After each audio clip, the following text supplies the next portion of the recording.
Guys, welcome to our channel. और आज हम लेके आए हैं क्रिक कॉमेडी 77 का रिएक्शन। एंड ये जो वीडियोस हमें बहुत टाइम से रेकमेंड हो रही हैं। लाइक मेरे को याद है जब अभी यहाँ पे वर्ल्ड कप या कुछ चल रहा था तभी बहुत ज़्यादा रेकमेंड हुई थी कि ये वाली क्रिक कॉमेडीज़ करो करो करो। बट उस टाइम पे हम नहीं कर पाए थे, तो अब हम स्टार्ट कर रहे हैं कि देखते हैं इनकी वीडियोस कैसी होती है, बिकॉज बहुत ज़्यादा रेकमेंड की गई हैं।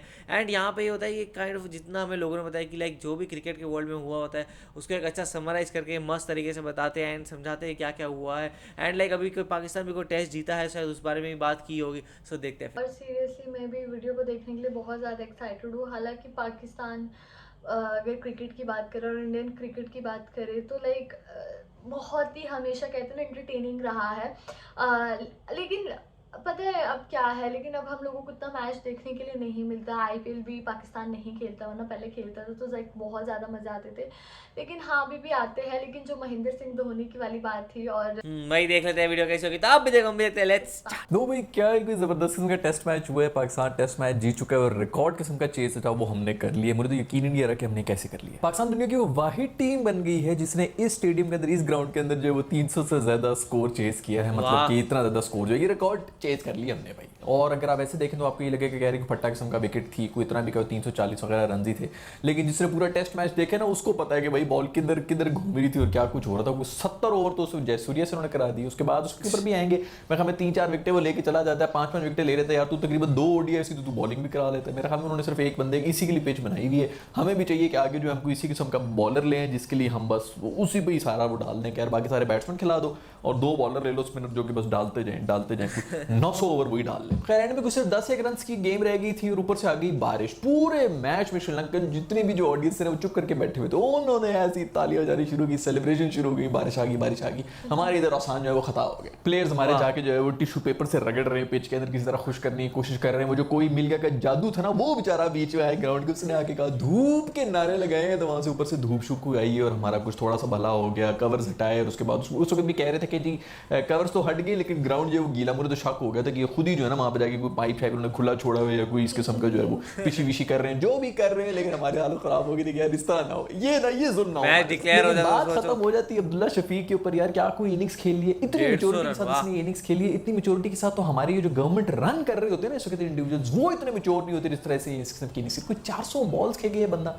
मैं कहा मैं हिस्ट्री के अंदर ओपनर्स जो है उनमें 3 ओपनर्स ही सिर्फ इतने थे जिन्होंने 300 से ज्यादा बॉल्स खेली भी हैं। उनमें से भी 2 दफा जो है वो अब्दुल्ला शफीक है। मतलब हिस्ट्री के अंदर जो चीज नहीं हुई है उसके अंदर अभी से ही 2 दफा नाम इसका आ चुका है, 3 में से 6 टेस्ट मैच बंदे का। और मैं तो कहता हूँ इसी तरह होना चाहिए। जो अक्सर जैसे प्लेयर है, रगड़े खाओ भाई। यार अक्सर का जो इसमें टैलेंट आता है ना उसको फौरन स्पॉट करने की जरूरत होती है और उसको डालने की जरूरत होती है ताकि उनका माइंड थोड़ा खुल जाए। उनको हाई प्रेशर के अंदर जो है सिचुएशन में आने का उनको शुरू से आदत हो जाए कि इंटरनेशनल लेवल के ऊपर प्रेशर क्या होता है ओवरसीज जाके खेलना। डोमेस्टिक के अंदर जो है ना अपनी यहाँ पंजाबी में गालियाँ चल रही हैं, पश्तो में गालियाँ चल रही है, ये चल रहा होता है। अंपायर को भी जो ठुंड पे रखा होता है, कोई किसी को लिफ्ट नहीं करा रहा होता। खैर ये जो अब्दुल्ला ने सेंचुरी मारी है उसकी वजह से हम लोग जीत गए। उसके साथ साथ जो इसने जब सेंचुरी मारी थी तो मेरा बाबर आजम जो है वो उससे ज़्यादा सेलिब्रेट कर रहा था। और वो जो पार्टनरशिप थी इसकी, बाबर आजम ने फिर 55 रन बना दिए। यार ये बंदा तो अनस्टॉपेबल है।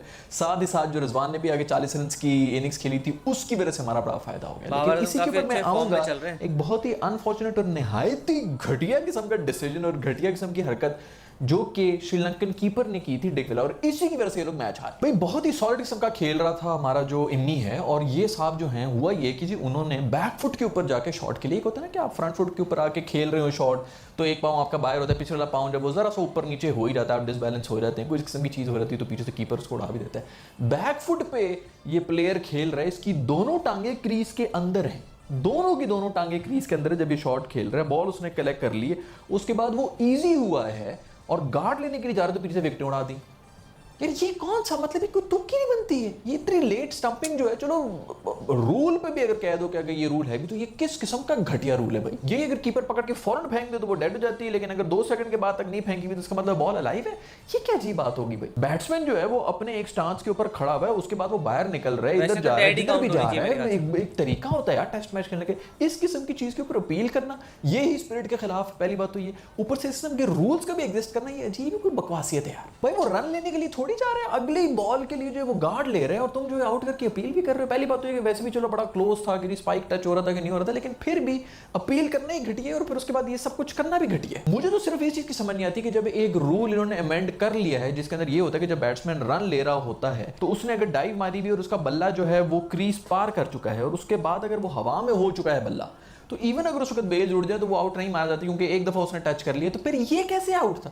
क्रीज के अंदर ही बंदे खड़े में, अगर पाँव उसके अंदर वो उठ गए, अगर बंदा फर्ज करो मैं क्रीज के अंदर खड़ा हूं, उसके बाद मुझे कोई यहाँ पे खुरक शुरक होती है, क्या होती है, मैं दोनों टांग उठा के अगर जंप मारता हूँ कुछ मुझे प्रॉब्लम हो जाती है, अपने घुटने लगाने, इसलिए कोई भी हरकत कर रहा हूँ नीचे बेल उठा दोगे तो मैं आउट हो जाऊंगा। जब वो बैट वाला रूल चेंज हुआ तो ये कौन सा रूल है भाई? किसी वजह से इस कीपर का नाम जो है ये रखा गया, इसके उनको पता था कि किस किस्म की हरकतें करेगा। नामों का बहुत असर होता है इंसान पे। मतलब मेरा कहने का मतलब ये है कि बैट्समैन अब शॉट खेलने के बाद जो है वो कीपर जब बॉल पकड़ ले तो उसके बाद खड़ा होकर फिर उसको देखना शुरू हो जाए, उनसे पूछना शुरू हो जाए कि भाईजान क्या इरादा है आपका, अब बॉल डेड हुई है कि नहीं। वो खुद ही अपने मुंह से बोला कि हाँ जी आप डेड हो गई है बॉल, तो फिर उसके बाद जो है बाहर निकले सब खाना पीना और वो सब चीजें हो रही है। क्या बकवास किस्म का रूल है। और मजे की बात यह कि इसी घटिया कीपर ने यही हरकत जिम्बाब्वे के खिलाफ पहले भी की हुई है और उसके ऊपर लेट स्टंपिंग के चक्कर में इसको फाइन भी हुआ है। खैर बहुत ही घटिया हरकत थी और मैंने जब ये हरकत देखी थी ना मुझे उसी वक्त पता चल गया था कि भाईजान अब तो ये किसी सूरत नहीं जीतने लगी, क्योंकि इसके साथ जब भी कोई टीम हरकत करती है ना अल्लाह ताला उसको दिखा देता है। दूसरी तो जयसूर्या जिसके बारे में पहले की बात की थी कि 900 ओवर कर रहा है, जो भी हो यार उसने अजीब किस्म के रिकॉर्ड बना दी। मेरे ख्याल में 3 लगातार इनिंग्स के अंदर 5 विकेटों से ज्यादा उसने ले लिए, इस वाली में भी लेने लगा था। शुक्र है कि नहीं लिए भाई, पता नहीं है कौन सी मखलूक की आदमी है। बॉलर अच्छा है जो भी है, लेकिन यार 70 ओवर्स भी तो फेंक रहे हैं आप लोग, सिर्फ उसी के लिए रखा हुआ और तो कोई बॉलर आपके पास है नहीं, आप उसी को फेंकी जाए। स्पिनिंग विकेट आपने बना दिए, पता चलेगा आगे जाके जब बाहर जाके खेलेंगे तो तब इनका भी पता चलेगा कि कितने पानी में है। जो भी हो हमें गले ये पड़ गया था और बॉल जो है उसकी रीड भी नहीं हो रही थी हमसे, फिर भी बड़ी नेगेटिव किस्म की लाइन भी इसने रखी हुई थी। बाबर वाली भी थी, वो आउटसाइड लेग जो है वही कराई जा रहा था, उसने छोड़ी तो पीछे से जाके बोल्ड भी हो गया। खैर इसने जो है बाबर आजम को मेरे ख्याल में पिछली इनिंग्स में जब वो 100 करता तो अब उसको पकड़ा भी था, तो बाद में उसका बयान भी आता है कि मेरी बेगम ने मेरे से पूछा कि तुमने ये इसको हाथ लगाया, ये इंसान भी है कि एलियन है? तो उसने कहा कि यार मैंने हाथ लगा के जो है ये कंफर्म कर लिया कि वो इंसान नहीं है। मुझे नहीं पता कि भाई तूने किधर हाथ लगाया, क्या कुछ तो करता है ये वो, बट थोड़ी तमीज़ करो भाई। मुझे ये भी नहीं पता कि ये बयान इसका सच्चा भी है कि नहीं, लेकिन मेरा ख्याल में बाकी इसने कहा भी हो क्योंकि नया है अभी, मेरे ख्याल में दूसरा टेस्ट मैच इसका हो रहा है तो इस किस्म की बातें कर सकता है। दूसरा मुझे तो अपनी टीम सिलेक्शन के ऊपर सवाल नहीं आ रही है कि हमने पता नहीं किस किस्म की टीम रखी थी, इतने फास्ट बॉलर रखनी क्या जरूरत थी, जैसा कि मैंने पिछली वीडियो के अंदर भी कहा था। और उसका जो है हमने एक मुजाहरा जो है वो इस सेकंड इनिंग्स के अंदर भी देख लिया था जब ये लोग बैटिंग कर रहे थे। तो हमारा जो नसीम शाह है वो मेरा ख्याल में कोई 80th ओवर के बाद आए थे, वो भी दिन के आखिर के अंदर आए थे, उससे पहले जो है उनकी कोई जगह ही नहीं बन रही थी। पता नहीं अगले मैच के लिए हम क्या करेंगे। सुना है कि मैचेस इसी ग्राउंड के अंदर इसी पिच के ऊपर हो रहे हैं, तो हमें स्पिनर से भर देना चाहिए। फवाद आलम को भी आना चाहिए, शान मसूद को भी आना चाहिए, और अगर मेरे ख्याल में नसीम की जगह जो फहीम अशरफ को खिला दो तो आपके पास कम से कम बैटिंग में भी थोड़ी डेप्थ आ जाती है। बॉलिंग तो ऐसी होनी है, फास्ट बॉलर्स के लिए वैसे भी कुछ नहीं है, तो ऐसी बॉलिंग तो वो भी करा सकता है। शाहीन जो है मेरे ख्याल में उसका भी कोई घुटने का मसला हो चुका है, होना ही था भाई, उसके ऊपर सारा प्रेशर उन्होंने डाला, उसको हर मैच हम खिला रहे थे, हमें भी कोई तमीज़ तो है नहीं, बस पहली जाओ हर मैच के अंदर उसको जिता रहे हैं। तो आई होप क्या वो भी कुछ ठीक हो जाएगा, लेकिन मुझे अभी तक पता नहीं है कि उसका क्या अपडेट है। यहाँ पे शाउट आउट देना चाहूंगा अब्दुल्ला शफीक का, मैं यही कह रहा था कि यार भाई कम से कम उसको आउट नहीं होना चाहिए, बैट कैरी करना चाहिए, और एंड के अंदर आकर उसने कुछ छक्का मारने की कोशिश की, उसके अंदर कैच भी उसका ड्रॉप कर दिया। तो मुझे लग रहा था कि ये बंदा भी जो उनकी टीम में भी कोई हसन अली साहब हैं जो कि भेस बदल के आए हुए हैं। हर टीम में ये एक कोटा रखा हुआ है मेरा ख्याल में हसन अली का, जो कि जाके कैचेस ड्रॉप करते हैं। हसन ने मेरा ख्याल में कोई 3 कैचेस हमारे ड्रॉप किए, पता नहीं इनको क्या हो गया, अचानक इनके कैचेस ड्रॉप हो रहे होते हैं। फिर बहुत जबरदस्त किस्म का मैच हुआ था, बड़ा ही मजा आया और बहुत ही ट्रिकी था, स्पेशली पहली इनिंग्स के अंदर जो बाबर आजम ने इनिंग्स खेली थी वो बहुत ही बेहतरीन थी, उसकी वजह से मैच बन गया था, अदरवाइज हम तभी हार गए थे। उसके बाद भी जो इन्होंने बैटिंग कर ली थी, इतना मैं टारगेट दिया था तो बहुत मुश्किल था चेस करना, लेकिन हमारी टीम ने बहुत ही बेहतरीन performance the and I am really proud of them. दूसरी तरफ इंग्लैंड और इंडिया की जो सीरीज थी वो भी खत्म हो चुकी है, और जो फाइनल मैच था उसके बारे में मैंने पिछली वीडियो के अंदर थोड़ी सी बात की थी। उस वक्त एक इनिंग्स हुई भी थी और उसके बाद जो है शुरू के अंदर तो इंडिया मेरा ख्याल में 2-3 उसके आउट हो चुके थे। उसके बाद पंट ने और मेरे दोस्त पांड्या ने जो आके हरकत की, वो पांड्या ने तो मारा ही मारा यार, पंट ने जो 100 मारे और एंड के अंदर आगे उसने वो कहते हैं ना जख्मों के अंदर नमक छिड़कना, वो वाली हरकत की है जब 5 चौके उसने मारे लगातार, और छठी बॉल में ये मार सकता तो उसने मेरे वैसी इज्जत देने के लिए उसके ऊपर कुछ भी नहीं किया। ये पंट को अजीब ही किस्म की मखलूक है, या तो ये अंडर 10 आउट हो जाएगा या फिर सीधे सेंचुरी मार देगा। सब लोग कोहली के बारे में बातें कर रहे हैं, ये कह रहे हैं कि वो चल नहीं रहे, मुझे तो लग रहा है कि रोहित शर्मा साहब भी बिल्कुल नहीं चल रहे हैं, तो वो भी इसीलिए मेरे ख्याल में इतना ज्यादा बैक कर रहे हैं कोहली को, क्योंकि उनको भी पता है कि भाई हालात तो मेरे भी थोड़ा खराब है। जिस एक मैच के अंदर वो चले थे फर्स्ट ओडीआई के अंदर, उसके अंदर भी टारगेट था वही भी 100 रन का था, तो सारा प्रेशर ही इंग्लैंड के ऊपर था, तो उसके अंदर तो हाँ बहुत ही easy walk in the park वाला सीन था। और बाकी सब छोड़ो, बात मैं करूंगा मेरे पांडू के बारे में जो कि मैन ऑफ द सीरीज ही बनाई यार, क्या कोई चल तरीके से है, I love this guy man. इसका जो स्वैग है ना वही कोई बकरा स्वैग है, और सब भाई ने जो है ना वो सीखा हुआ है, ये कोई असली स्वैग नहीं है, ये सब कुछ इसने नोट किया हुआ है टीवी से और रैपर से और पता नहीं कहां से देख के जो इसने पूरा पांड्या आगे कैप्टन बन सकता है। फुल टाइम स्वाइगर बना हुआ है अपने इस दिमाग में जो है क्रिस गेल है। खैर पांड्या जो है उसने स्टाइल ही मारा हुआ था, गले के अंदर इतना बड़ा जो है उसने एक पांडू भी लटकाया हुआ था, क्यूट सा पांडा लटक रहा था यार, मेरा दोस्त जो है I love this guy man. खैर अगर बात करें विराट कोहली के बारे में तो उसके बारे में जो है पूरी दुनिया परेशान हुई है। पाकिस्तानी जो आधी टीम है वो उसकी गम में जो है ढाल हुई है, उसके लिए अपडेट्स कर रही है और बहुत दुखी हुई है कि पता नहीं उसकी फॉर्म जो है किस तरह वापस आ जाएगी। तुम स्टे स्ट्रॉन्ग मेरे दोस्त, हम तुम्हारे साथ हैं, हम तुम्हारे साथ हैं। उधर वो खुद जो है वो नाच नाच के अपनी वीडियो जो है अपलोड कर रहा है। हाँ। आग लगे बस्ती में वो अपनी मस्ती में।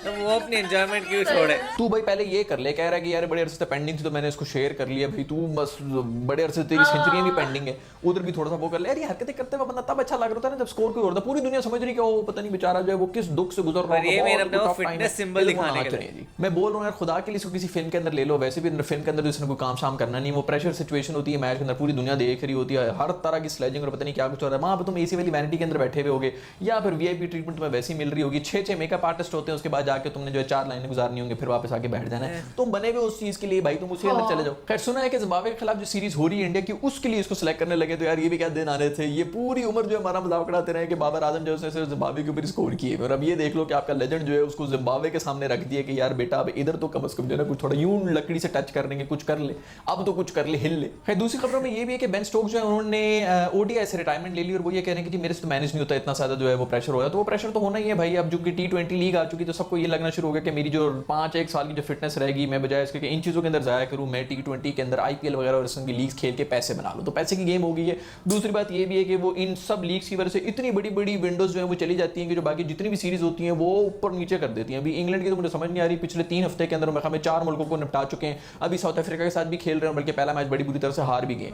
40 डिग्री के अंदर वो बॉलिंग कर रहे थे। गोरे तो है वो 35 के अंदर जो है पिघल जाते हैं, उनका मुंह पिघल के जो है पता नहीं किधर पहुंच जाता है। वो उस हालत के अंदर बैठे हुए होते हैं। उन बेचारों को 40 डिग्री के अंदर आप लोग बॉलिंग करानी तो मेंटल हो गए, उनसे तो कुछ समझ नहीं आई, बिल्कुल ही वन साइडेड अफेयर हुआ। साउथ अफ्रीका उनको उसको ही मार के चला गया। बहुत ही इंटरेस्टिंग टेक है सब चीज़ के ऊपर। लाइक कोहली का तो मेरे को लगता है वो यही होता है कि भाई वो फिटनेस के ऊपर ज़्यादा लगे होते हैं, और वो मेनली ये है कि लाइक अब वो एक क्रिकेटर नहीं रह गए, वो एक फिटनेस आइकन और पूरा एक मतलब एक आइकन ही बन चुके हैं। लाइक एडवर्टीजमेंट्स हो गई, सब चीज़ हो गई, तो इंडिया में उनका बहुत बड़ा बोलबाला है। सो लाइक क्रिकेट से अगर उनकी इनकम भी देखी जाए ना तो कहीं से भी उतनी नहीं है जितनी अगर उनकी बाकी सारी चीज़ों से है। सो वो उनका है, और वहाँ पे लाइक अपनी वो फिटनेस के कंटिन्यूसली लोगों को मोटिवेट करते रहते हैं, और उन्होंने इतने साल तक लगातार सेंचुरी पे सेंचुरी पे सेंचुरी सब पे ली है।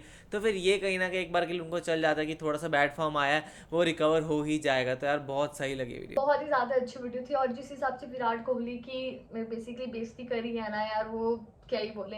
लेकिन हाँ, विराट कोहली इतना तो बोल सकते हैं कि पहले के मुकाबले में कम चलने लग गए हैं। और जहाँ तक बात करें रोहित की, तो रोहित भी कम चलने लग गए हैं। हालांकि उन्होंने पांड्या की तारीफ करी कि तो पांड्या आजकल कहते हैं ना फॉर्म में है। तो लाइक मेरे को ऐसा था कि हाँ ठीक है। और मैं एक सही बात बताऊँ, मुझे बिल्कुल भी नॉलेज नहीं है आजकल बिल्कुल क्रिकेट के बारे में, क्योंकि मेरा थोड़ा एग्जाम चल रहे थे, इस वजह से तो मैं थोड़ा इन चीज़ों से साइड में थी। लेकिन जिस हिसाब से पर मेरे को जैसे इंस्टाग्राम पे न्यूज़ वगैरह आती रहती है, उससे ये पता लगा कि लेकिन जो विराट कोहली वो बिल्कुल भी नहीं चल रहा है, और ये सब कुछ पता लगा। और सही में जो वीडियो थी वो मुझे बहुत ज़्यादा फनी लगी। जिस हिसाब से उनकी कहते हैं ना स्क्रिप्ट थी ना, वो मुझे बहुत ही ज़्यादा फनी लगी और काफ़ी ज़्यादा अच्छी थी, काफ़ी इंटरेस्टिंग वीडियो थी। लाइक 10-12 मिनट की वीडियो थी। लाइक ऐसा हो जाता है बोर हो जाते हैं, लेकिन नहीं, मैं बिल्कुल भी बोर नहीं हुई। मुझे बहुत ज़्यादा अच्छी लगी और मैंने काफ़ी ज़्यादा एंजॉय करी। वही जिस तरीके से पूरा डिस्क्राइब करते हैं बहुत इंटरेस्टिंग है, और उससे आपको एक अच्छी समरी मिल जाती है क्रिकेट वर्ल्ड में क्या क्या हो रहा है। तो आपको ये वीडियो कैसी लगी आप कमेंट जरूर बताएगा। ऐसे लाइक करते जाइए, कमेंट करते जाइए, शेयर करते जाइए और और सब्सक्राइब करते जाइए। बाय।